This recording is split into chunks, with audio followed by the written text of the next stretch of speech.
Standing ovation once again. I never get tired of this. Oh, excuse me, miss. You got something on your back. It might be doo. Hey, welcome everybody. This is Words with Ali. I am your host, Ali Seavright. And this week's episode, I'm going to say some words on work, but more specifically, shit jobs. Oh my god.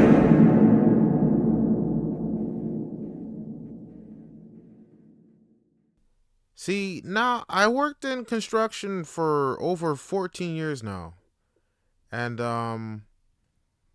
it has its ups and downs. And one of the biggest downs is that specifically during the winter months, shit slows down to a halt. And you usually have to find something else to do during those months.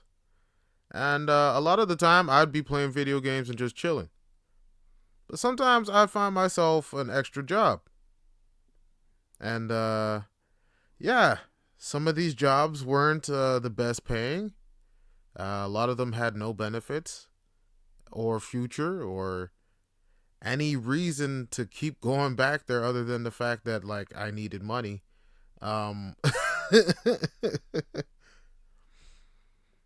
one of my first jobs that wasn't working for my pops, I worked for this company called Spring Masters Canada. And I was about 16 years old. I didn't really have an understanding of what the company was specifically doing. They basically said, hey, we're just hiring people. And I was like, all right, fuck, let me try it out. And I worked this job with my brother. And basically, we go to this warehouse with a whole bunch of other young people. Most of them, this is their first job as well. And just super clueless. No idea. Some dude with a fucking baseball cap and like this shirt shows up with this like clipboard and he's like super energetic. I don't know why I specified the baseball cap and shirt. It just stood out to me because it like everybody wore like normal clothes, but this motherfucker had like a company shirt that just like had extra shit on it. It just stood out to me. And yeah, basically they were explaining the job, and while he was explaining, someone was handing out pens and like papers and shit, and basically we were to go door to door and sell an aeration service in which we'd lug around these heavy ass aerating machines and poke holes in people's lawns. I didn't understand what aerating was back then. They kind of explained it. They said it helps with I guess grass growing or some shit. I don't know. I still don't know really what it's for. I don't think it helps. But yeah, like basically it's like a 10-minute explanation, and then they showed us like a 5-minute demonstration of how to turn on the machine and basically use it. And literally split us up into groups. We each went into different trucks, and they loaded up these aeration machines on a trailer, and then drove us to random spots around the city, spots I've never heard of or been to, and basically just dropped us off with these fucking machines and said like, hey, we'll be back later to pick you up. They didn't give us a time.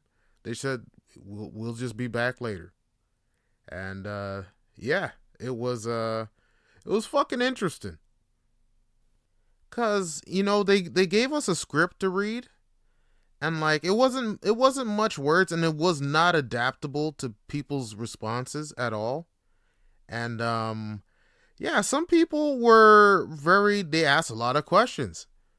I remember I was talking to this lady for about half an hour about like specifically what does aeration do, and I'm just bullshitting. I'm saying like, oh yeah, it just pokes holes and then it releases extra nutrients into the top layer of the topsoil, and then the grass gets it, and then the roots become thicker, and then all this like circulation of air, the air comes in, and then the water's able to mix with the air and create extra nutrients.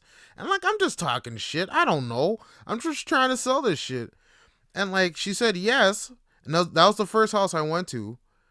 And then like, I was fucking up how to use the fucking machine, because like, honestly man, they should have spent a little bit more time at least showing us how to move it. It was fucking heavy. And if you didn't do it properly, you're basically just ripping up the person's lawn. And which is what I was doing. I ripped up the shit out of her lawn, and she said, "You know what? I don't want the service anymore." And then I was like, shit. The first house I go to, I sell it, and then I fuck it up. And then basically I was going to every single house. I probably went to about maybe 100 houses that day. And like, there's a few people that were just rude off the bat. And I mean, but like, think about it. Like, you have some random dude come up to your house with a big ass machine saying he wants to poke holes in your lawn. What the fuck are you gonna say to that? you know? It's like, oh yeah, I'm just here to poke holes in the lawn, and also, can you give me money? It's like, what? Also, about that job, it was, I forgot the percentage, but basically we sold, I think we get like 25%. It was like it was 100% commission. So there's no hourly rate on top of that. So basically, if you don't sell any aeration services, you're fucked. And they charged about $25 for a carrying pouch, $10 for the. It's a basic fucking pen. If you lost it, you owe them $10, which was fucking bonkers. And I sold about 3 my first day, and so we were out there for maybe 8 to 10 hours, just walking around, going door to door, pushing, mind you, pushing this heavy fucking machine.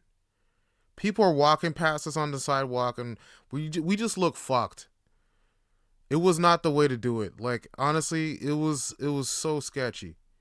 It was so sketchy. And like, I remember this one dude, I forgot his name, but like, he lost the machine, and like, because he went to a gas station, and he left the machine just like on the side of the road to use the bathroom and shit. And when he came out, it was gone.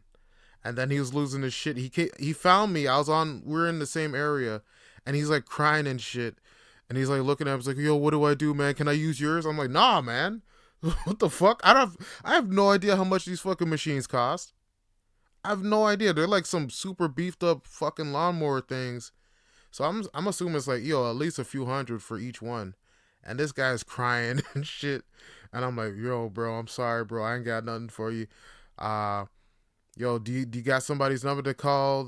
Someone to pick you up? I just leave. They'll probably forget your name, man. Shit. But yeah, apparently he had to pay like $500 to replace a machine, because I guess someone saw it on the side of the road and just picked it up and threw it in their truck or something. But yeah, that job had a lot of misinformation. But I feel like that's what most sales jobs, because I worked another job, Ontario Consumers, and basically it was another door-to-door sales thing. And basically I was selling water filters and furnace upgrades. And I did this job for a while, and this one was 100% commission as well, which they said in the beginning, if you get enough sales, you can get an hourly rate on top of that. But nobody got that. Nobody, not one person. And they motherfuckers trying to sell us on this fucking sales shit. They've been there for like 10, 15 years and they're saying like, oh yeah, when I started, man, we just sell all these things, make $500 a day. It was so easy, bro. I'm like, all right. You convinced me with the $500 a day shit. Let me see if this works. And once again, they give you a script, and they gave us like this like kit. And if we convince the person to let us inside their house, we'd show them a demonstration of basically we'd get some tap water, fill it in like a cup, and stick this. It's like an electrolysis machine, and it would separate the minerals and shit in the water to make it look like it's dirty. And the people are supposed to be shocked by it and go like, holy shit, my water's this gross? Yeah, I'll get that water filter. Yeah, fuck, I'll pay $70 a month. And I tell you, like, when I read the contracts for some of this shit, and I'm looking at the payments people are making or supposed to make for each thing, it was fucking bonkers.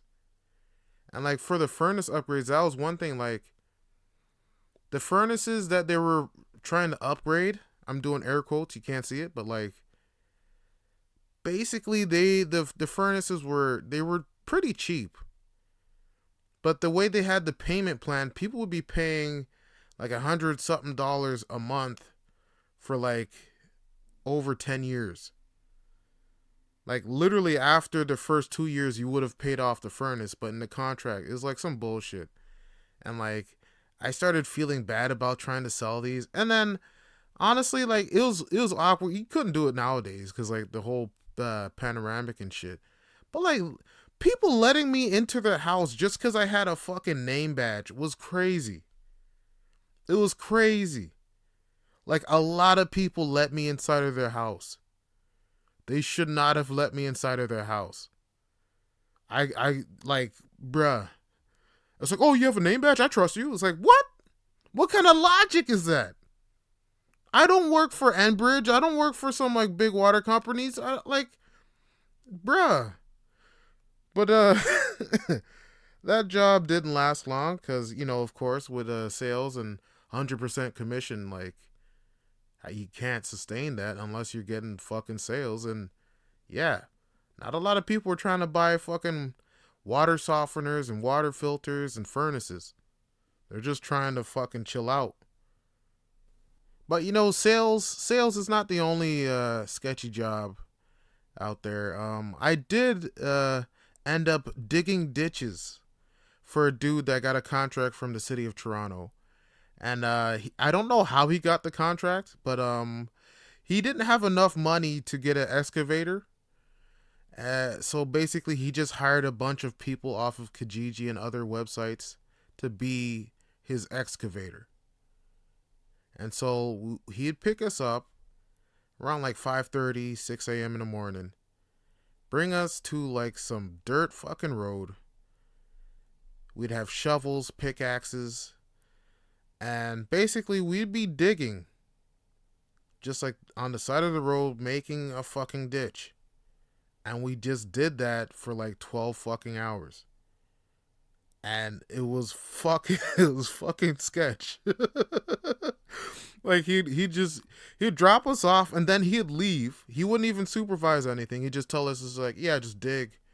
You know, just dig as far as you guys can go. And that was it. And then he'd show up like probably 4 hours later.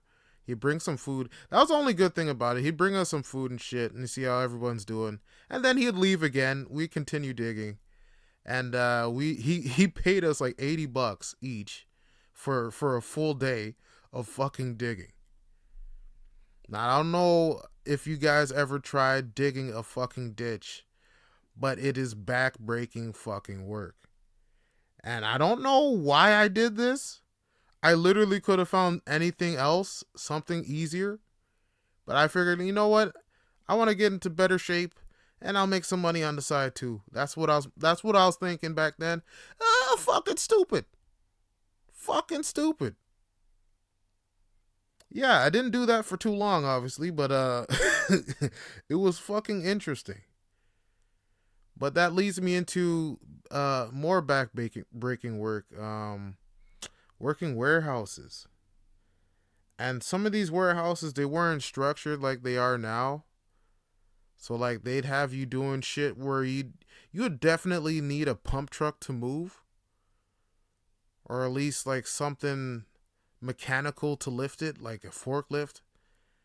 And like they just like, "Oh, you're big. You can move this." It's like, "No, I should not."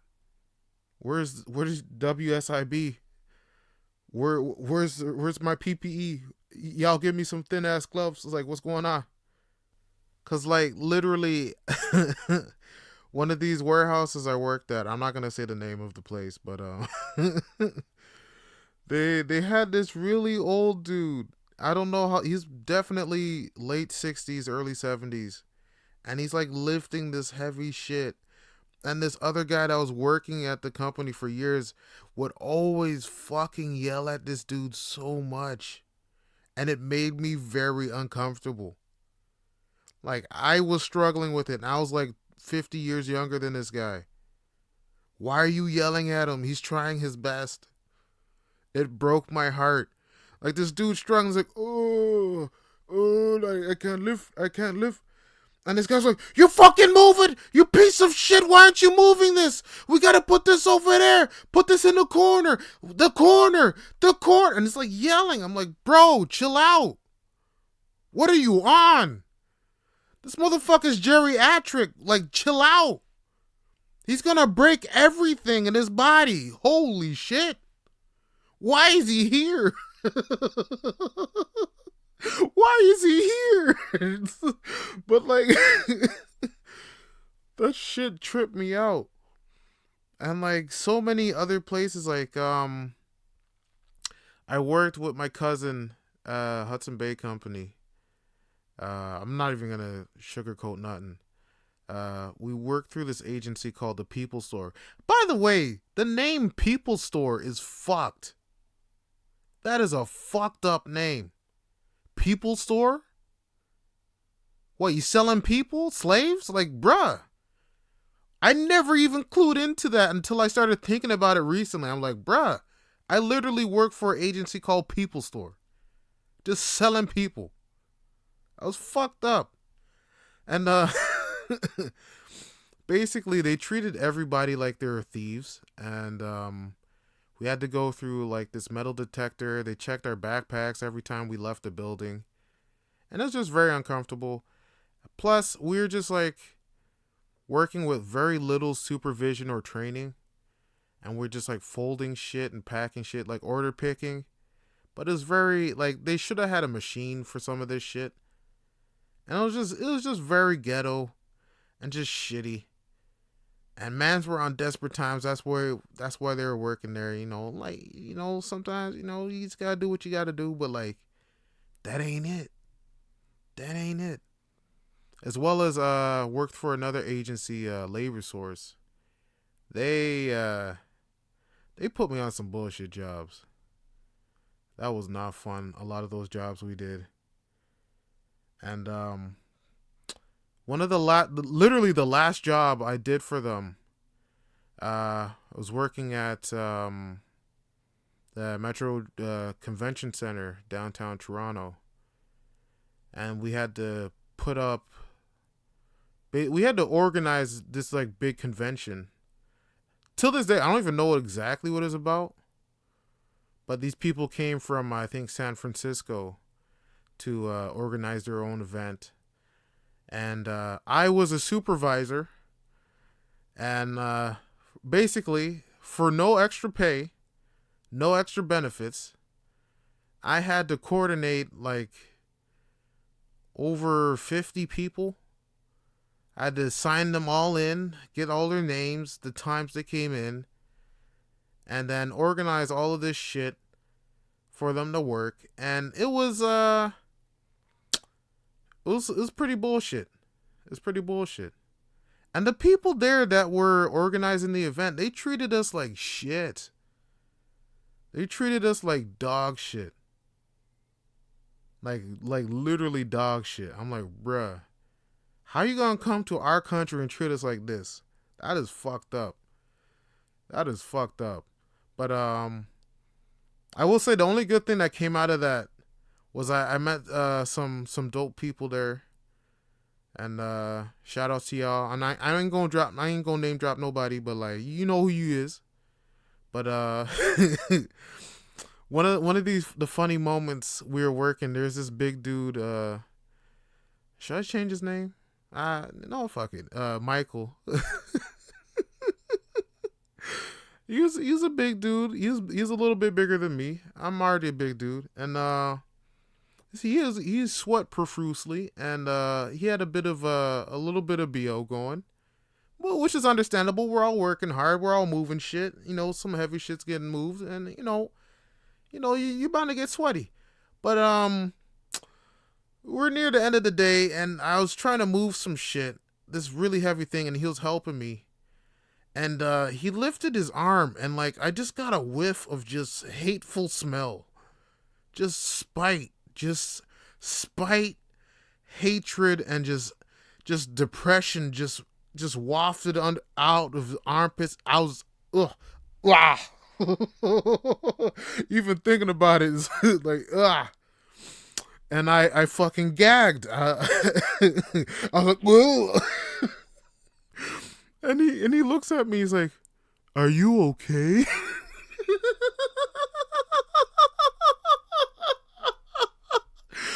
And I'm putting my shirt over my face, trying to block out the smell.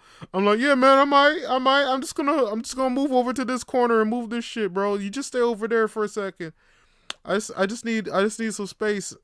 I just need to get some fresh air." Oh, bless his heart, though. He's a very kind-hearted person, but yeah, man's needed to hold it fresh like real quick, man. He was ripe, just ripe. Whoo, shit. But but yeah, that was an interesting work experience, and definitely the last time I'd ever consider working through a job agency ever again. It was definitely some bullshit. The pay was slightly better than usual, but it wasn't. Yeah, it's not something. Yeah, fuck it. Nah, never again. And one of the last shitty jobs I'm gonna mention. There's still way more, but I worked at this. I'm gonna change the name because I don't want them. I already felt like they were closing because they weren't doing so well when I was there, and that was a few years back ago. But Accurate Engineering is the name I'm gonna give it. Um, it was a fiberglass manufacturing company, and basically we were making big fiberglass pipes, and that was it. And they had rollers and all this shit, resin. And when I got there, first of all, they didn't have a uniform for me because my body, I'm built different. I'm differently built. So I needed something with wide shoulders because my shoulders are wide and I'm tall. So I'm big and tall, which make getting clothes like fucking horrendous. But yeah, so I had to basically wear regular clothes while everyone else had these uniforms that they got dirtied and fucked up. And basically, I'd be slopping resin on this like fucking tube and putting mats of fiberglass in between and alternating that and just doing that all day. And when I asked the dude, cause like when you walk in, the fumes are fucked. Like literally, it feels like you're inside of a fucking can of paint, and like, ugh, it's just like I felt like if you lit a match in there, the whole thing would blow up. It was that strong. And like I walk in, I get hit with this fucking fume. I'm like, whoa. And I'm asking the dude, it's like, okay, where's the mask and shit? And it's like, mask? So you don't need a mask. It's like, you what? Hold up. Excuse me, sir. I do believe with this amount of fumes and resin and shit off-gassing into the air, we need masks. It's like, yeah, you can get yourself a mask. Like, bro, I'm not here because I have money. I don't have money to buy a mask right now. I don't have money to buy a mask right now. You should be providing these masks if you're asking me to do this bullshit work. The fuck wrong with you, motherfucker? And the guy's going like, oh, you'll get used to the smell. It's like, wow. I'll get used to this? Motherfucker, if you get used to this, something's wrong with your fucking body. Nobody should be able to get used to this shit. And like literally I went around, I was able to get a mask from a friend of mine. But I was walking around, I'm asking these guys about like how long they've been there and like what are some things that they like about this job. And like quite literally, more than half of the people there have cancer or have had cancer. And I was asking like, when did you find out you had? It's like, oh yeah, it's probably about 2 years after working here. I was like, wait, like what about you? When did you get cancer? Yeah, about like a year after working here. Huh? Hey, when did you get cancer? It's like, oh, I just beat cancer, like last year, man, and like I'm feeling pretty good, but like they're saying it might be coming back. I'm like, huh? But when were you first diagnosed? Maybe like 5 years ago. I was just working here 2 years by then. It's like, huh? All y'all getting cancer? Do y'all wear masks? It's like, oh, we never wear masks, huh? You never wear masks, huh? All right, right. So, when I got those answers, I didn't. It didn't take me long to dip out of there and fucking bounce, cause like no job should you be risking your long term health for. No job is worth that. No matter what they're paying you. Cause like they weren't paying well at all. They were paying like fucking minimum wage back then. And like we're doing like some laborious shit and breathing in these fumes at the same time. It was fucking terrible. And like a lot of people, they, especially like new immigrants, when they come to this country, there's not a lot of options. It's like you get either stuck in working telemarketing or fucking working in a warehouse. And like I hope one day that there's gonna be a lot more options for people trying to get into the workforce or uh, new potential citizens coming here and starting a new life. Cause like that shit ain't it. It is terrible. It's backbreaking. It's fucking demoralizing. And you don't even get enough money to live off of. Like literally a lot of people have to do double shifts or work a second job just to get by. And that's fucked. Shit needs to be affordable. And now like I'm proposing to the government to have a standardized high level minimum wage. So like literally the minimum wage can't be less than what it is for someone to afford rent and groceries and a little bit of entertainment on top of that. Cause we out here to live. We need entertainment. Go out, go to the movies, go out to dinner or some shit. You know what I'm saying? Like, so they need to calculate the minimum wage so that someone can afford to live. To live. Because what it is now, motherfuckers cannot live off of that shit. They either need to increase the pay or lower the price of housing. Because, yeah, it's fucking ridiculous. But that's a whole other subject right there. But, yeah. In terms of work, shit jobs, I feel like everybody has to experience a shit job at least once in their life. And just to know what not to do and what not to stay in. But it comes down to consistency. Even if you're not in like an ideal job, if you stay consistent with it, you can work your way up and it'll become better. And then use that as a stepping stone to get somewhere else or get a new job and move up like that. I think that's the way to do it. Or, do something drastic and try to make your own job. Be your own business person. Start your own company. But yeah, that's also very hard. But everything's fucking hard. So just choose what kind of difficult shit you want to do and do it. Move in that direction. Because there's no easy path in life. You know, everything requires some sort of effort. So why not put the effort into something you want, something you love? I think that's the way. And on that note, you guys take care, stay blessed, eat your vegetables. And yeah, big ups. Peace.